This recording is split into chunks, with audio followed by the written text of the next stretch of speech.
2019 vous le rappelle, nous le rappelle, les cerises sont chères et ne se conservent pas. Oui, c'est terrible. Alors à Montcuq en Quercy-Blanc, où l'on sait très bien qu'il faut innover pour être toujours à la une, on a eu une idée, puisque les cerises sont petites et chères et que les pommes sont plus grosses et en plus se conservent. Pourquoi ne pas créer un OGM, une cerise génétiquement modifiée grâce à quelques gènes de la pomme? Bien sûr, au début, on a essayé des petites choses, et ça, je peux vous les montrer. C'est la cerise double, en se disant que si, au lieu d'une cerise, on en a deux, on réduirait les coûts exactement par deux, ou presque. Puisqu'on s'aperçoit que la cerise double n'est pas tout à fait aussi grosse que deux cerises simples.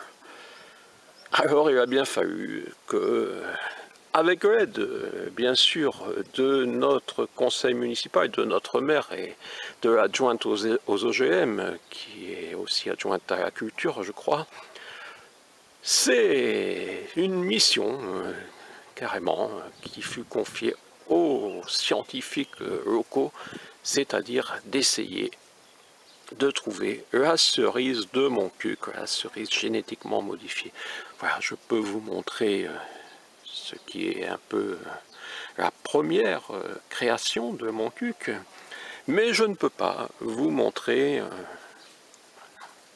la véritable découverte, car elle existe, je l'ai vue, mais là on m'a interdit de filmer.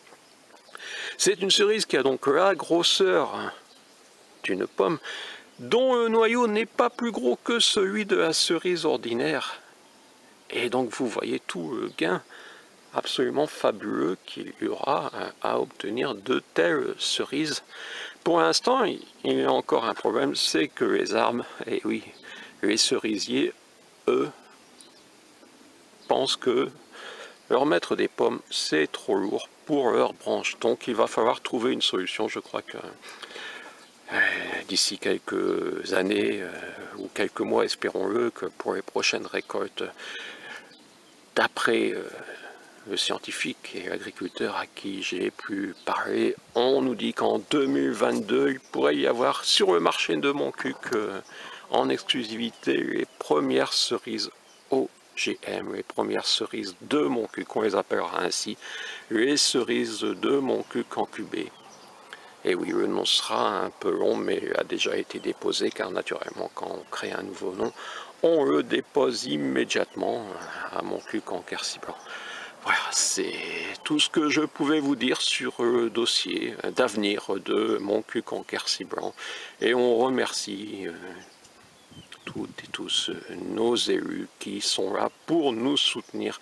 Dès qu'il y a de l'innovation, dès qu'il y a de la culture et de l'agriculture, ils sont là auprès de nous et ils nous soutiennent moralement et avec leurs subventions. Voilà, merci encore à cette équipe dynamique et merveilleuse, déontologique, fabuleuse, quoique un peu nul golf, aurait dit, mais il ne dit plus rien.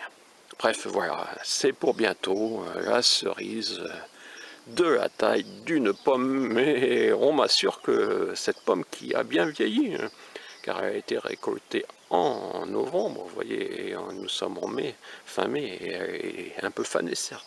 On nous dit que la cerise sera encore plus grosse que ces pommes, vous voyez.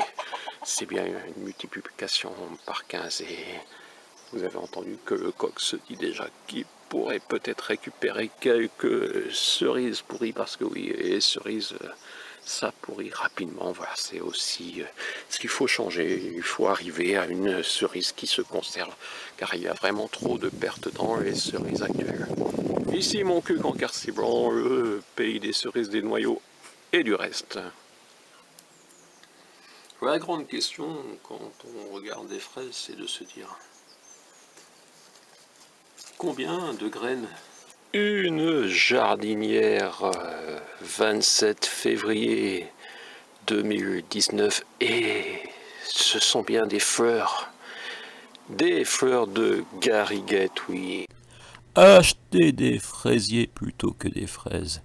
L'arrivée des fraises, retour des fraises, est-ce une bonne nouvelle pour la santé publique? Vaut-il mieux ne rien manger que de succomber aux fraises, aux pesticides?